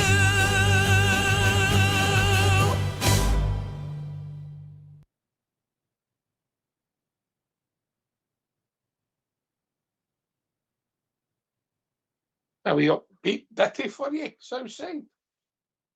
Aye, smell like it. Staunch. And sounded like Bathgate on Saturday night by the sounds of it. Where's the Bathgate on Sunday? Somebody sent me a picture of Bathgate on Sunday. Oh, a Christmas scene. Aye, it certainly was. There were blizzards through the central belt and the east of the country, but aye, it was mental weather there at the weekend. But you get it a wee bit more sunnier climes down with you. Oh, I'm sweating, mate, sweating. Taps off. Not quite that bad, mate. Ah, dear. Oh, right. Aye. Look, I get the intrigue. When I seen the team and I seen Suter was playing, was I surprised? Maybe no. Was I surprised that Fernandes was on the bench? Aye, maybe. But your point, AK, is ultimately Danny Rowe got it right. Yeah, we can discuss it. We can critique it. I thought Suter was poor, but Danny Rowe won the game of football. That's his job. Exactly, Ox, exactly. As I say, we can pick faults in it, we can pick holes in it. We want our strongest team out there, but we can't afford to ignore the medical team that is employed to give their opinion and tell him about players that you could be, you could leave Fernandes out here because of the thousands of miles. You said that Ant-Man travelled to New Zealand for a friendly. For goodness sake, that's stupid. So he's got to weigh up the decision, and that was a decision that he made. They won the game. They scored 4 goals. Ultimately, that's what he's paid to, to make a decisions, and that's what we've done. So on to the next game.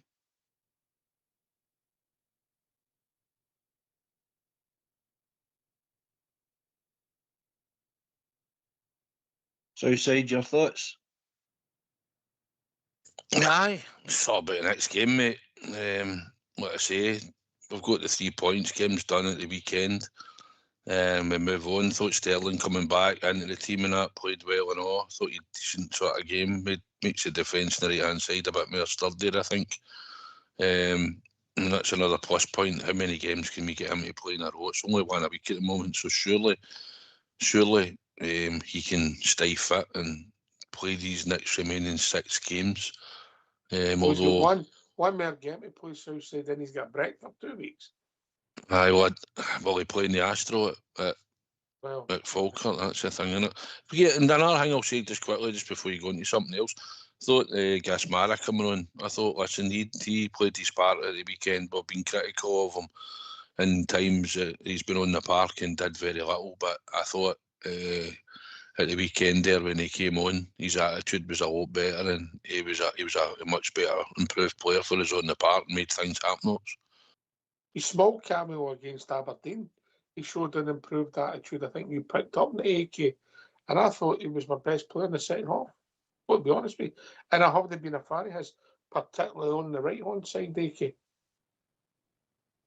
No, well, again, it comes down to his attitude and application, and I don't think the manager's been happy with it either, and that's why he's no started out there.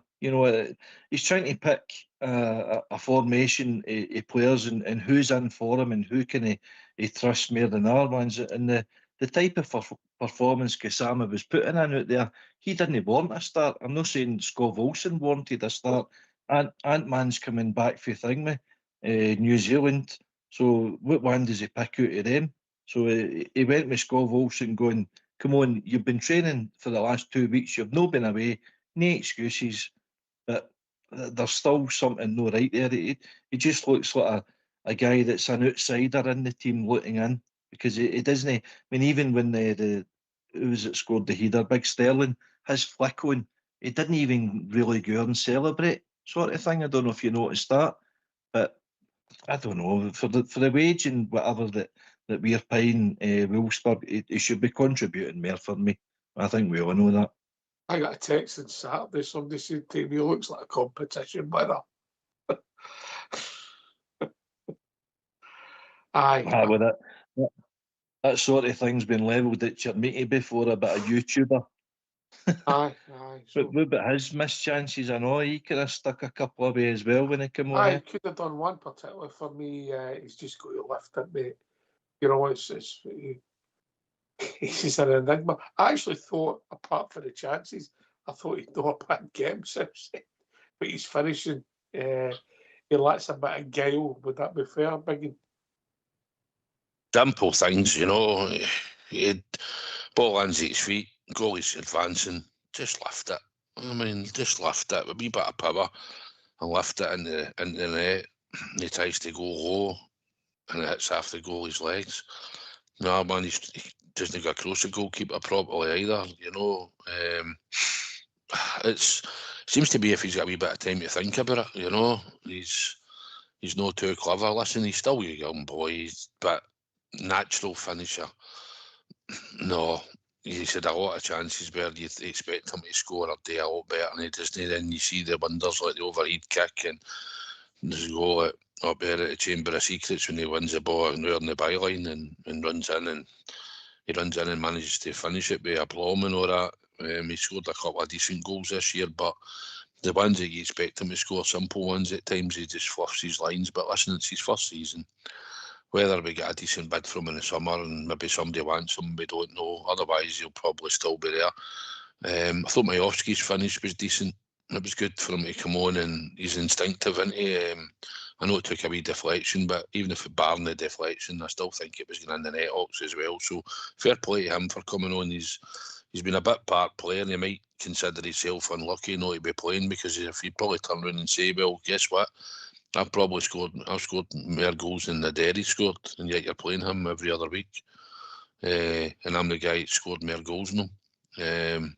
And I don't know where he is with Chimiti. He might be up there beside him now, I don't know.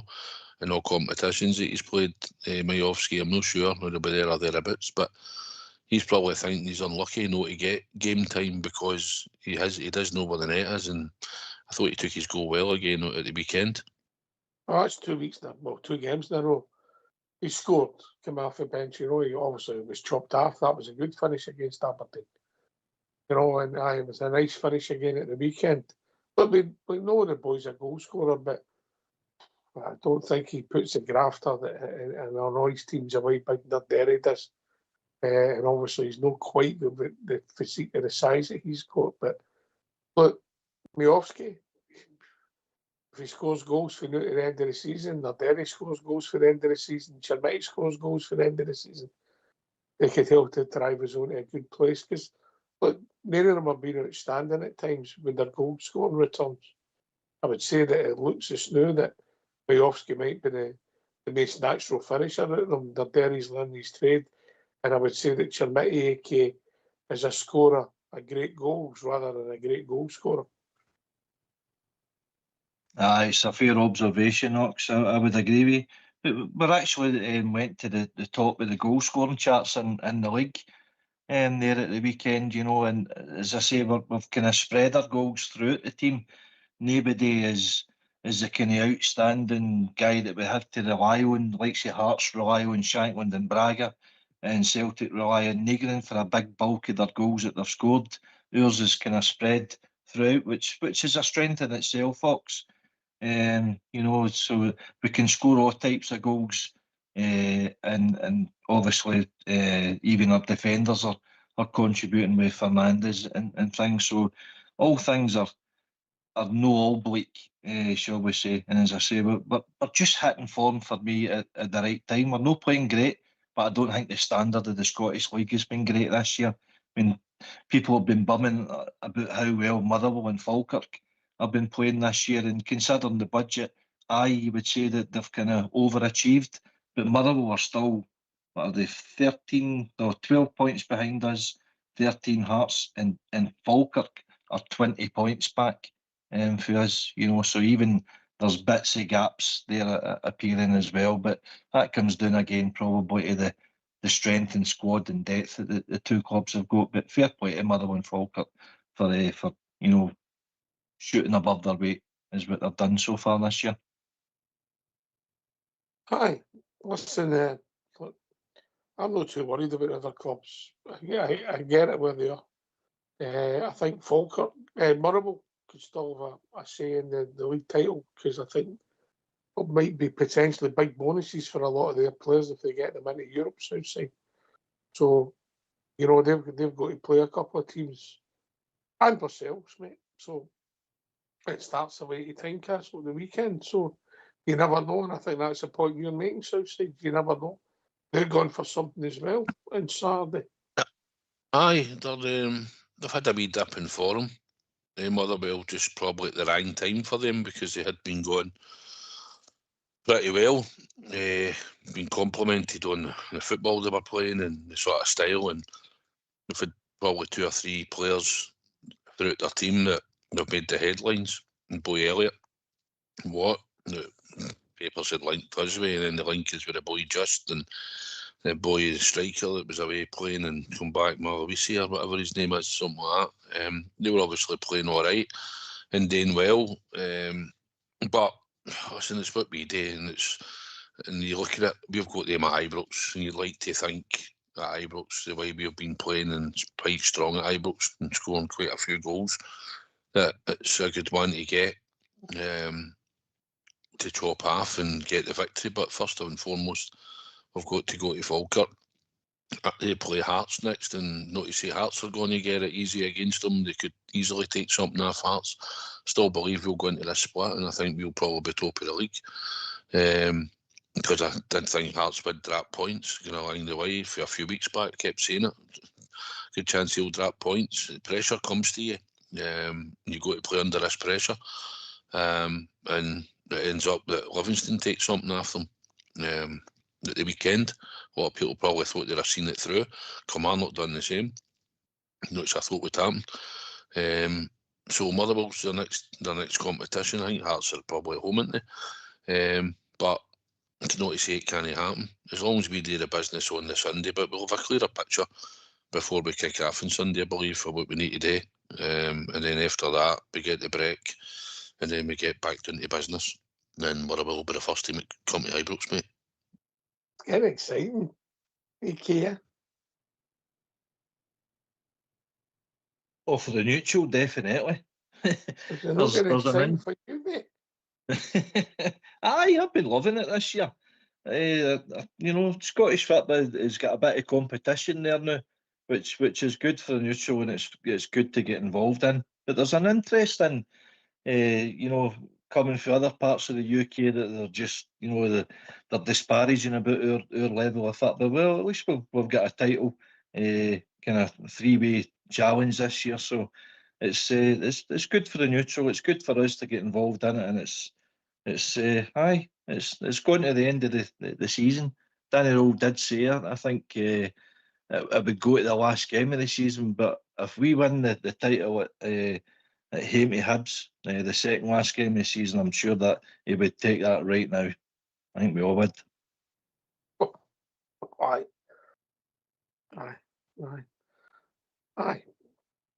Yeah. But just Mr. Fox has posted something about the 4-2-2-2. We played that. I didn't really think we played that at the weekend. I don't know what you thought. Southside watched the game. I thought we tweaked it. I thought Asgard looked as if he was playing in front of with the 2 wide men on our side there and Derry up top. So I thought it was better 4-2-3-1 at the weekend than we played in the last few games. I don't know what your take on it was. I think you could see Scove Olsen was playing inside at times. Off the ball, you could see he'd pushed in. Whether it doesn't always stick like a 4-2-2-2, but I know the way he's sort of been playing it. You've certainly got the 2 in the middle of the park, and Chukwani and Raskin, but even Raskin was dropping down in amongst the centre halves. That's my only problem when I watched that. He drops in amongst the centre halves, and then you look across the middle of the park, and Chukwani's in there himself. At times it just not look right at times, but we've managed to make it work so far. And I think it's getting more bodies in the box at times as well. We're creating more bodies into the box. So, listen, it might be that at times, but I still think it changes slightly within the game shape. But predominantly that's what a lot of people have picked up on in it. Also, it's been like a 4-2-2-2.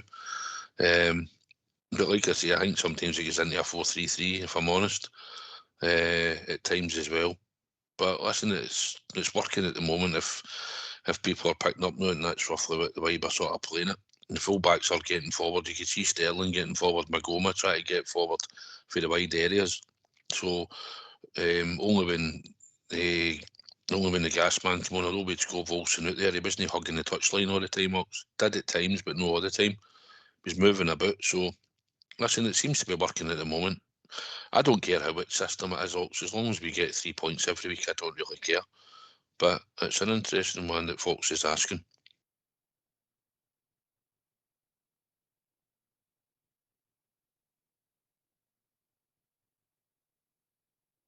We've got the personnel there, Ox, that we can chop and change depending on how the opposition set up as well, you know. So it's down to Danny Rowe how he sets it up. But we've got the ability to adapt and to change accordingly to our opposition as well. But at Ibrox, we're probably expecting to dominate possession of the game, shots at goal, you know, shots on target, and according to all the stats, we seem to dominate a lot of the things. You know, even the XG was as high as we've probably had it this year. So I think all in all, I think nobody could complain about the result and the fact that we won. Happy days. There was a comedy moment, but it didn't feel like it at the time when Asgard's waiting for the ball to come to him south side to pass into the goal. I didn't realise the boy was behind him. Listen, he got criticised. There was a couple of people about me screaming at him. I thought Asgard done all right. It was a great shot. The way he beat the boy at the edge of the box. I was talking to Albury after the game when we were coming away from Ibrox, and they said the way he beat, because obviously you know where Albury sits, and they said the way he just went by the player. He said, oh, just beat ease. Then he hits it with his left foot, and he's trying to bend into the top corner. The goalie flaps at it slightly, but he gets a hand to it. And Maderi obviously scores for it. That's what he had. 1 assist, 2 assists and a goal for Asgard. So, listen, he wasn't great, but there was a couple of nice things he'd done in the game. Again, some nice bits of play. Just wish he'd be a bit more involved. Do what Mikey Moore does, pick the ball up in deep positions and go and try and commit players.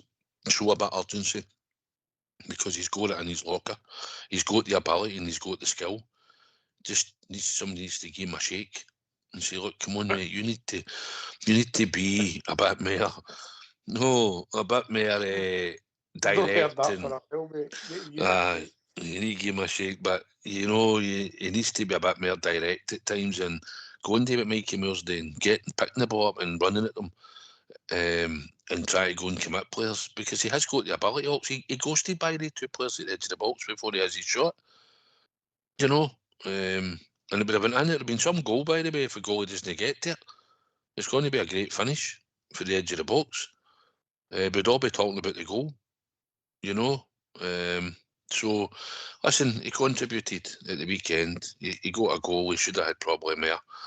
One more anyway. And he's got an assist. So, happy days. It should hopefully give him a bit more confidence, you know. I don't know how you put that in, that game awareness, that to be in the front foot. He plays the game very relaxed. That's the way he plays, and I don't know how you change somebody's nature. No, it's just his personality. It's a wee bit like a fart in a trance sometimes, isn't he? What you're saying, but I think the game comes a wee bit easy for him sometimes, and because of that, he looks lackadaisical and slow and disinterested, and comes across wrong because he's no busy. He's no moving the ball quicker and things, and he can get caught very easily on the ball because of that. But listen, that's 2 goals he scored against Dundee United at Ibrox, so contributed in that aspect to it. But I'm a wee bit disappointed in him season on the whole so far. But who's to say he can't contribute more as in the final 6 games, you know? And we need everybody to step up, whether it's a small contribution or a big contribution, either or. And we're not going through these 6 games with 11 players playing. Anybody who thinks that's nuts, okay? No, definitely. I think Danny Rowe, I think you touched on it last night. I think he knows he's first 11 there, but he's trying to get them out in the park, and whether some of the surfaces can be afforded to risk the likes of the Sterling and lose his, you know. So there's other guys on the bench, Ox. They should be able to rely on your Diamondis, your Barron, your Mayovskis, your Bijramis. We've got a strong enough squad there to go and hurt other teams, but it's all about wins now, Ox. So whatever the team Danny Roll picks, you just need to trust them as long as we keep winning. Here's a mental start, mate. We've got 6 games left. We're going to play a third of them on a plastic pitch outside.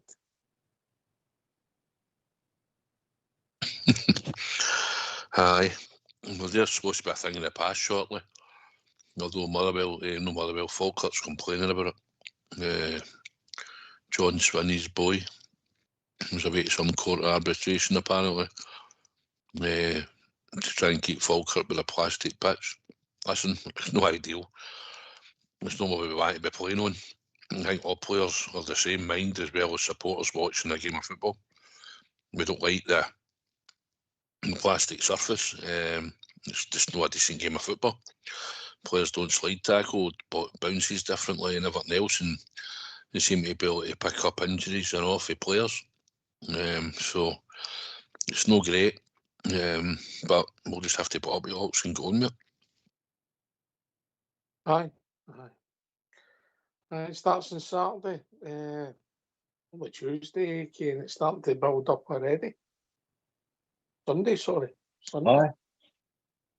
Aye, of course. Aye. That's another funny one. Everybody's playing on Saturday and we're playing on a Sunday. I don't know whether it's TV picking that or somebody else saying pick that game. But they'll know the results on the Saturday, so it exerts a wee bit of pressure for us. But we've just got to try and block it out and just think ourselves, just think of the 3 points, and come away with Falkirk with that much needed victory. As you say, we've no beat them so far this season, so we've got a chance to beat them twice in 6, which could go a big way to winning that trophy at the end of the season. Aye.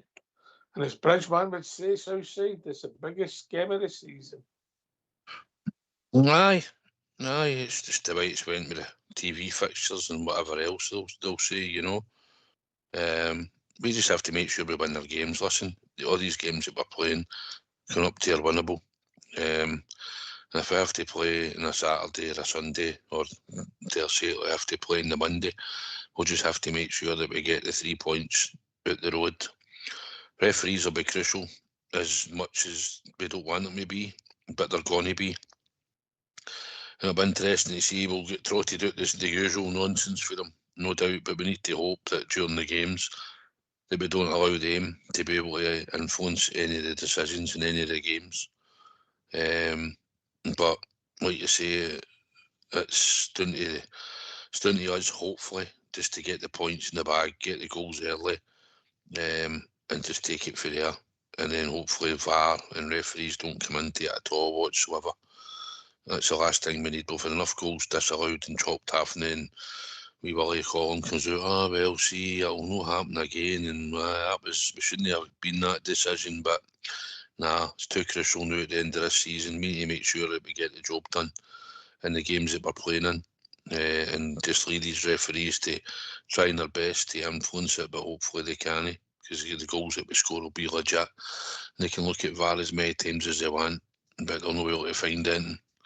That's the way I feel now, Oxford, coming into these last number of games. I don't think you're alone, bro. It's been happening too often, mate. But now it's bordering on embarrassing what we're having to put up with. So, aye, but let's do this. As a support, Ibrox, when we get back after Falkirk on Sunday, come back after this break. First game at Ibrox, and let's get that place loud and proud against Motherwell. No, let's bounce Ibrox. Let's get up for the team and the players. Listen, there was loads piling out Ibrox on Saturday, long before the final whistle, which is everybody's entitled to do if you want to go for the subway and go and get your bus and all this. But what I will say is, see for Ibrox against Motherwell, and we're going to win the league that night, I bet you'll know why to leave and get your subway, your bus that early that night.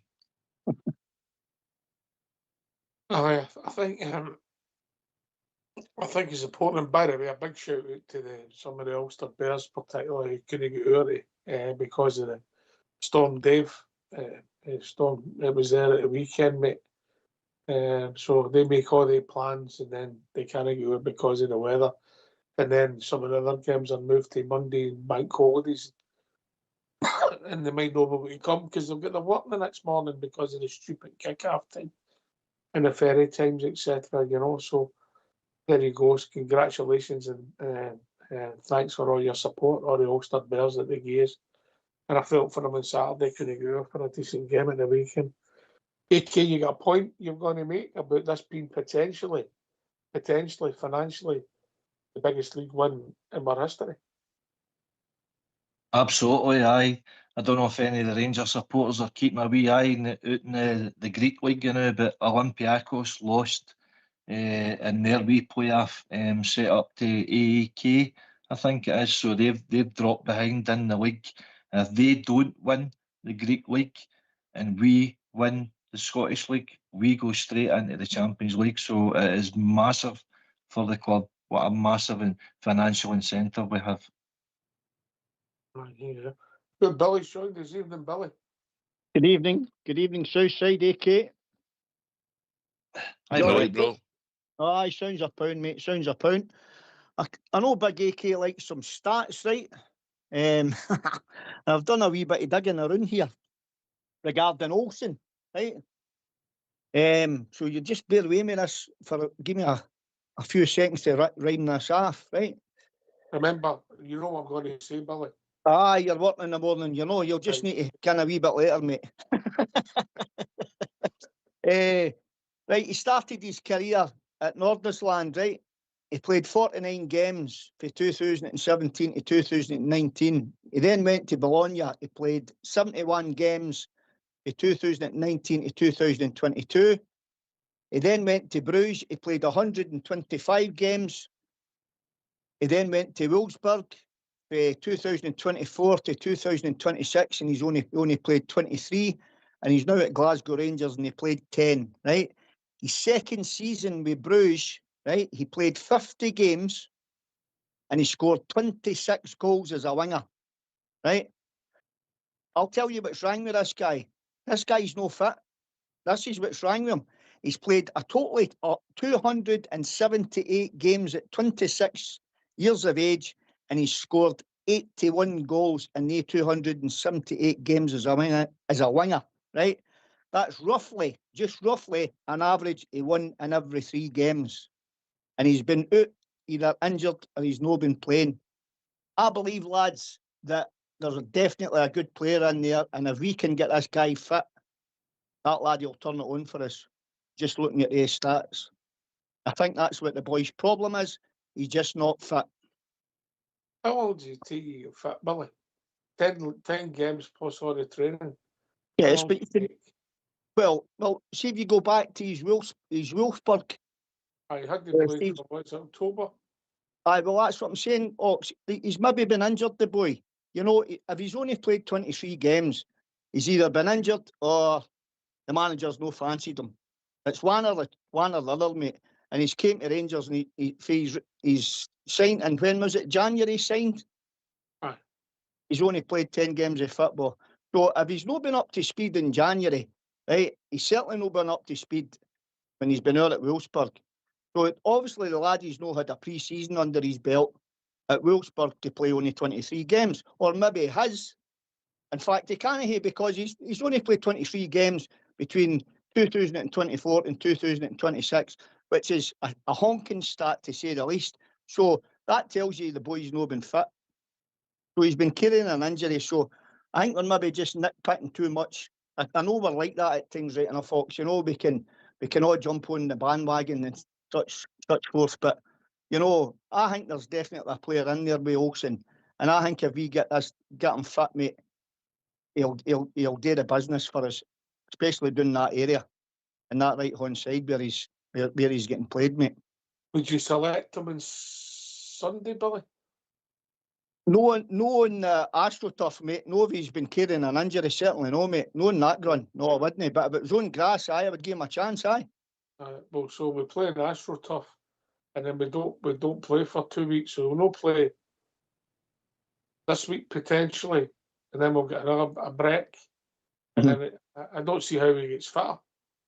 Well, If we accept we're talking about here is match fitness, no physical fitness, yeah. well, listen, his body will tell him that, Ox, will it no? He'll know it. Danny Rowe, if you listen to Danny Rowe when he was talking in his press conference here, he's saying he tried to tell you. I don't know if you read between the lines or boys picked up on it, but just my opinion, he was trying to say that Slav Olsen had a right good week or two of training. So that to me is telling me that he's getting to where the gaffer wants his fitness levels to be. And then obviously he's got to carry that onto the park. But you know yourself, we all played football at different levels, not that some of the boys played at the top level. You know, you know what it's like. You can't, you just didn't turn that switch on and off like a switch. Doesn't work like that. So as I say, Docs, I think it's just my opinion, Mucker. I think it's just we need to get them fit, mate. That's the key. You know, and it is a gamble, like when you talk about it as well, when the money they're wanting to spend in the summertime, you know, you're saying to yourself, well, if you look at these stats, you could play the old devil's advocate type thing, mate, and say, well, would you sign him on these stats that he's been out injured? Is it too much of a gamble for the money they're looking for him? You know, but that'll be down to the powers that be at Rangers to Hopefully it's Danny give Rowe's. that answer, mate, you know. It's Danny Rowe's decision. Look, for me, Aye. at this moment in time, he doesn't pass the sniff test. So it doesn't add up to me. I wouldn't be signing on AK. It's an interesting submission there, Billy, and I think you're right with a lot of things that you're saying there, pal. That there is a player there, but unfortunately he's no showed it for the last 2-3 years, based on the stats that you're gaining. I mean, we've taken a kind of chance on him. Probably Danny Rowe's used his German contacts and you know they've all kind of discussed what our options is, and came to the conclusion that Skov Olsen is one of the guys that we could take a chance on, and he could be the difference for winning the league. Obviously, it worked out last year with Cherny at the same club, coming through Wilsford, but it just doesn't look right. And the options that Danny Rowe's got in hindsight, we would probably all like to see young Finlay Curtis here, but they already made that decision. The best thing for him is to go to Kilmarnock, and I think that is the right decision for the boy, but is it the right decision for the club and for the team? On reflection, and with hindsight, probably no. But when you've got Ant-Man, you've got Skov Olsen, you've got Gassama, Bizrami, you've got quality players there, but it's a problem position for our team. He stumbled across a reasonable formation that's produced a lot of goals. We've won the majority of our games, but is he contributing when he's no got the ball rather than when he's got the ball? Things that we don't see that Danny Rowe's happy with. Gassama just looks like an impact player for me now, Billy. He would, I think the manager would rather have Gassama running a tired defender rather than have Gassama starting against a fresh defender. And you know, it's one of them. Would I pay you 8 million, 9 million for him, Skov Olsen now? Nah, not a chance. So, but we'll just be try and work out what's best for the team. As long as the team keep winning, that's the most important thing. Southside. I think he's an intelligent player. I think he's got something, but at the moment, whether he suits us or no, or he suits Scottish football, it'll remain to be seen. If it's going to be about £8 million outlay, then I don't think he's probably worth shelling it out, to be honest. Could be he's taking a while to settle. It could be he's certainly not up to a lot of match fitness and he's taking a while to get going, and he's playing like 45 minutes, then he's getting took off, which isn't helping. As I see the now, I don't think we should be. I think young Curtis is probably could come in and be doing the same sort of job, to be perfectly honest, but a bit more dynamic. Gassman come on at the weekend and done more than he did in 45 minutes, and I've not been happy with him most of the time either. He's been sort of, no good in games and for a while, and then sort of turns up now and again. But for the money and the reputation that he came with, Billy, no, I wouldn't be selling out £8 million on him, to be honest. Oh, but listen, Billy's entitled to his opinion. I mean, I know that Albert's taking a bit of time and having a look at some of his previous performances for clubs. He thinks he's a good striker in the ball, I'm sure. He'll have something to say on the subject. I just don't see... He's not been a difference maker. He's involved in moments, Billy. You know, you think of Chermicky's two fabulous goals. The overhead kick, the header against Hearts. It was Scove Olsen that put the cross in. You know, even he got an assist for Sterling's goal at the weekend. So he's had moments. But in that wing, can't mind him get by it, man. Can't mind him influence the game apart from the two crosses. I've looked at the stuff he's passed when he signed for us, and he's got that trick where you come inside and you play with your other foot and you have a shot. I've not seen that here. You know, what Cherny used to do regular. So I don't know where we sit with him. If this is a trial for to see where you purchase him, I don't see it at this moment in time, Pally. I really don't. Aye, Ox, I seem to think about it and all, mate, right? When you think of the wingers we've got to know, it's not I wouldn't just say it's Olsen either. Listen, I'm not just going to rap Olsen and Cotton Moore. I'm just on here just to tell you that's what I think, right, when I looked at the stats there, because it's quite interesting, you know. And does any of the wingers get to really, I'm talking about really get to the byline and cut the balls back? No, they don't. So it's not just Olsen that doesn't do it. None of them are doing it, mate. You know, align that. Yes, we're getting results. And listen, it's the results that matter. And I'm all for the results and getting the 3 points and scoring goals and all that. Right? That's no in dispute. You know, but if that's the system the gaffer's playing, then he's maybe playing that system, and that's the reason why the wingers are not getting to the byline, because he's not wanting them to do that. That's not his thing. He's a Cherny, mate, cut inside and have a shot with the left foot. Aye, then, well, as Albert talks about these inverted wingers. You know what I mean? And when you can actually laugh at that now if you play a left footer on the right-hand side and a right footer on the left-hand side. Your way to counteract that would be you play your two fullbacks, a right-footed fullback playing out at left-back and opposite side of the park to nullify the two wingers. You know, that'd be the logical thing, or unlogical thing, should I say, how to counteract that. You know, but listen, I don't know. There are other players there I know at the start of the season. I mean, look at the criticism Big Cherny got at the start of the season. You know, I was one of them. You know, but he's came on great. He's not by any means a finished article. You know, but no Cherny, Big Cherny, sorry.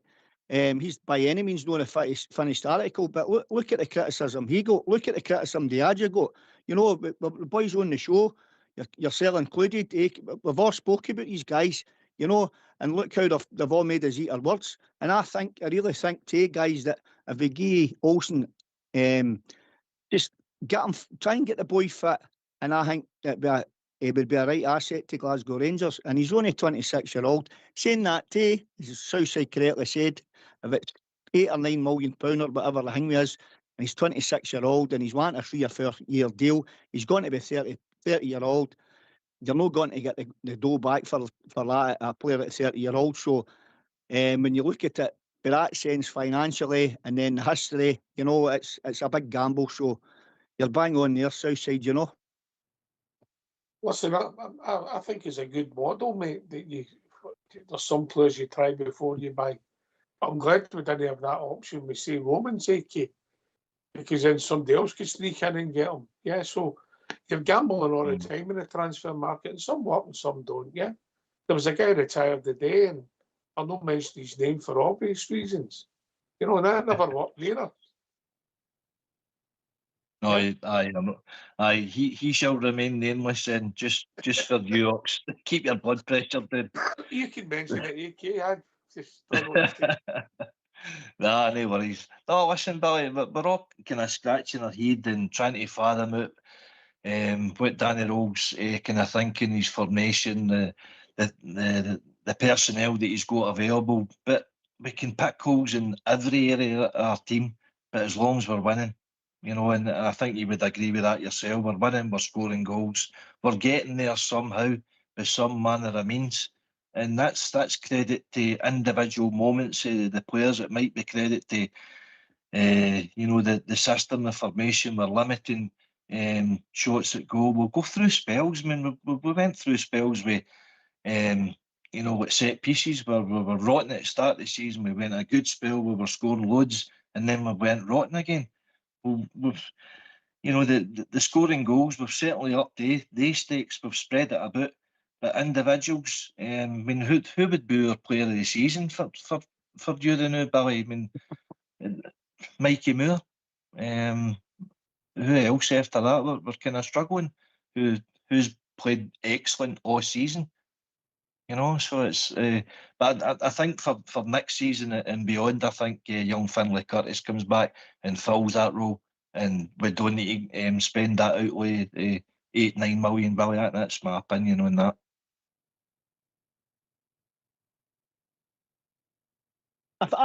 Listen, if you get that 8 million, like, you know, if you got if that's what the Rangers want to spend, you could obviously it's a few quid, like, you know, so you could invest that in other areas of the park, I suppose. There's also the possibility, we don't know what the score is with Mikey Moore. You know what I mean? It'd be a great bit of transfer business if we can get this laddie on. Maybe I would Ox, you talk about these 4-year deals, mate. I would give Mikey Moore, if we could get Mikey Moore, I'd give him a 5-year deal right now. If we could do that, mate, you know, because I think that laddie's going to be one hell of a player in the future. You know, obviously you would think there if Tottenham get relegated or something like that, there's going to be other clubs in too, but the laddie loves it up here, so it'd be good if we could get him on board, and you could maybe use that money for Olsen for Mikey Moore. I think that'd be a great bit of business as well, like, you know. I think Mikey Moore in that league might be a bit more money in that, but no, on Saturday's performance, I didn't think he did a great game on Saturday at all, Mikey Moore. No, Yeah. it's no, he didn't, mate. He didn't, but that's another thing we keep forgetting. He's only 18-year-old. Do you know what I mean? I get it, mate. I get it. You know what a player for 18-year-old. He's only a baby, mate. I agree. You know, and he has done some fabulous things for us. I think. I don't know. I think he might, depending on what the plans are, and obviously there's a lot of things going on at Tottenham, this new south side. You might get Mikey back up the road for another year, but I think he's got quite a lengthy contract in there. I don't think they're putting him. That's the way I read it. So depending on what happens with finances, not everybody's got a price, but I think Mikey Moore's costing you more than £10 million upwards easily for Tottenham. Aye, I know that. I'm just getting that as a ballpark. He's well in excess of that if you want Mikey Moore. I believe that Tottenham, Andy Skolden's down there, who was at Rangers, who's looking after him. And depending on what happens with Tottenham in the league, I think he's a Tottenham player first and foremost. Listen, he talks the sort of talk up here. He's a young boy. A lot of it, I don't doubt that it's coming for his heart, and it's true in what he's saying. But I think when it push comes to the shove, if he gets offered to go and play for Tottenham, whether it be in the Premier League or in the Championship, he'll go and play for Tottenham. That's my honest belief. He'll go and play there, and we'll be an afterthought after that. Whether he could get him back in the future if things don't work out, because he's been up in Glasgow and he knows it, or whether Tottenham would be keen to give him another year's loan up here, but I don't know if they'd be so keen on it.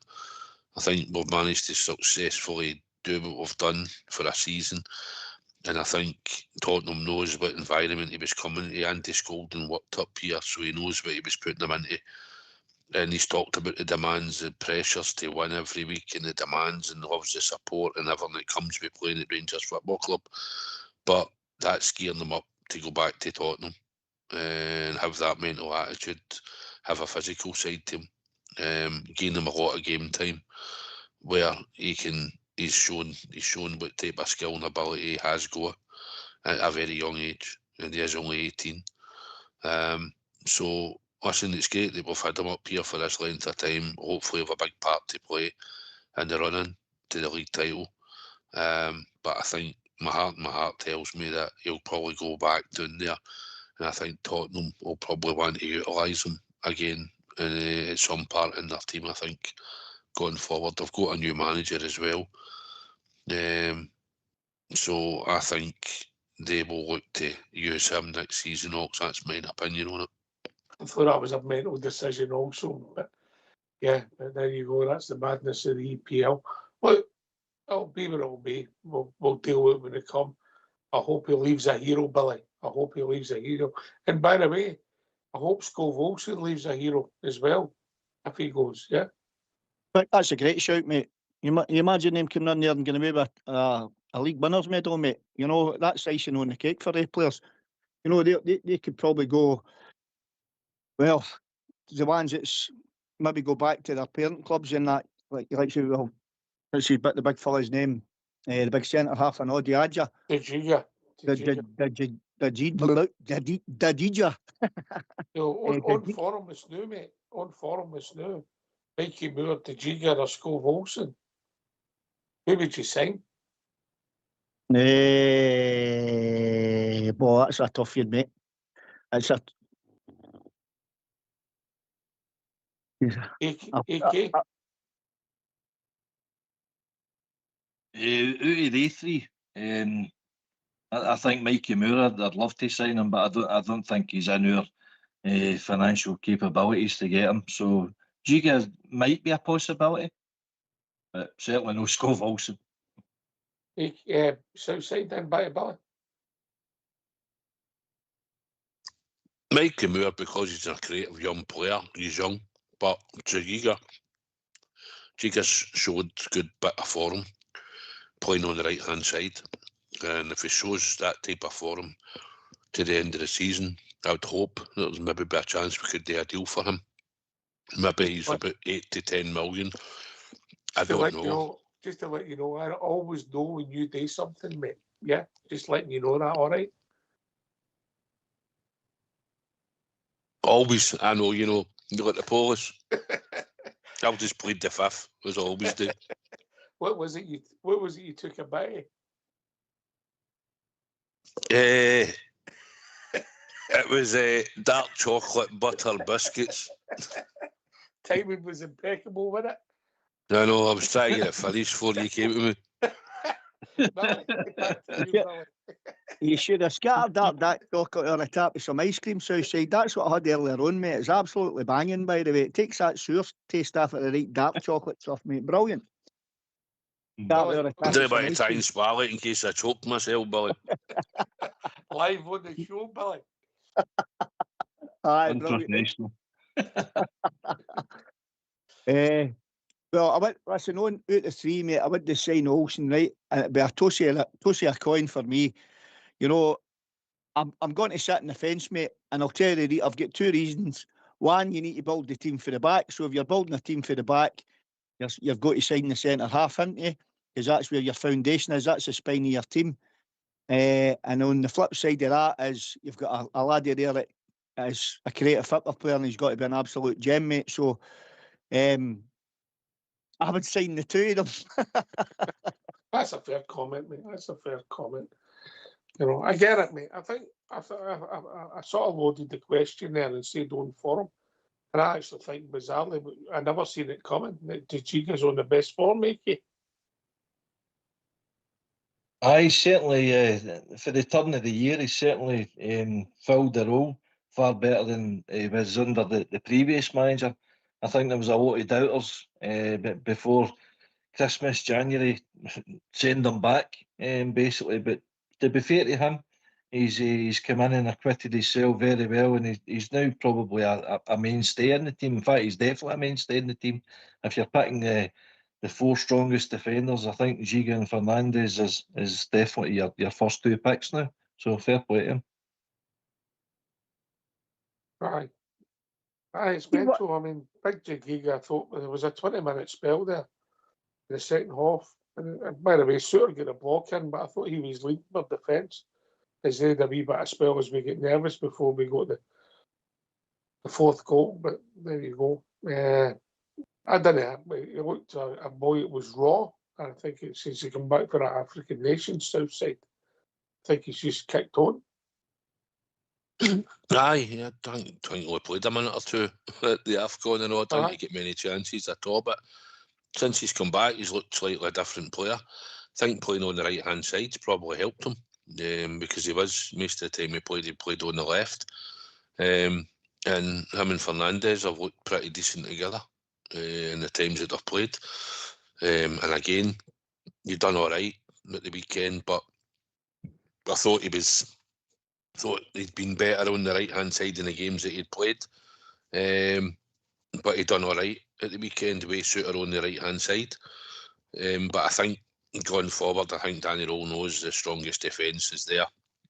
And when it can be picked, if Magoma's got to play the next couple of games until Romans can come back, fine. But the other three should automatically be Sterling, Giga and Fernandez.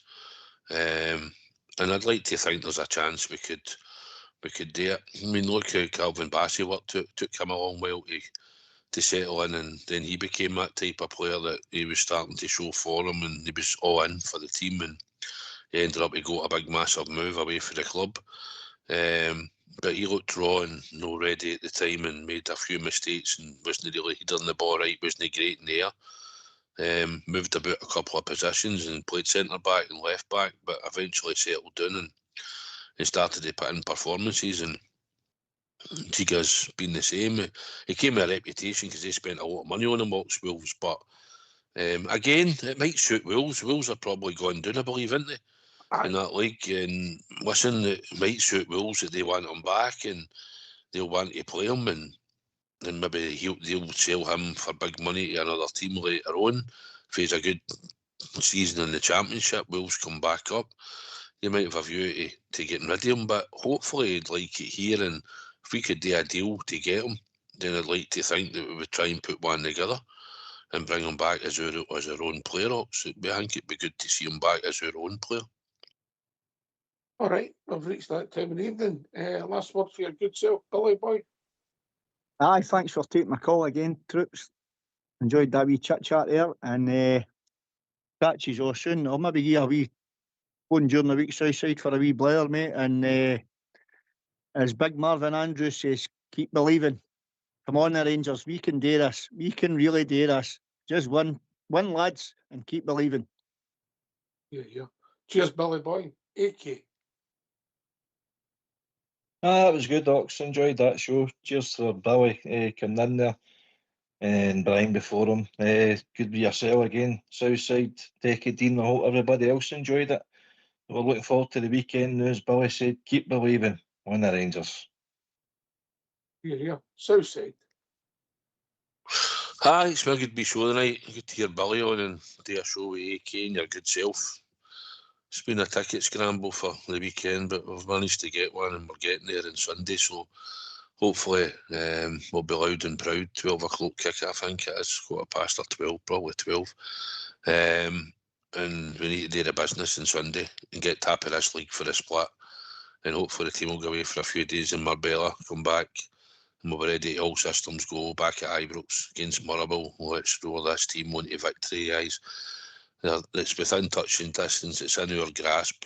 We just need to get these wins, our next 3-4 wins in a bounce, and then we'll be in a right good position, and then we'll know what we need to do. And if we need to go up that mob in the East End and win the league that day, nothing would be sweeter. And if we can do it at home for everybody, it's a season ticket order at Ibrox, or the better against Hibs at Ibrox. But let's get behind this team. Let's believe as a support we can do this. The team believe it, so let's hope why should we not believe it? And let's go and do the business, and let's get this league title in, and what a party we'll have in the summer. So thanks for having us on as always, mate. And let's do this, Rangers, all the way, man. Let's do this. Thanks to Brian and Billy for joining us. Thanks to AK and Southside for doing the show. Fox and Old School Blue for doing the technicals. Everybody for listening. This has been Rangers Radio. We'll be back tomorrow night between 8 and 10, talking all things Rangers. And I hope there was no moaning for our Haji tonight. Take it away, Old School Blue.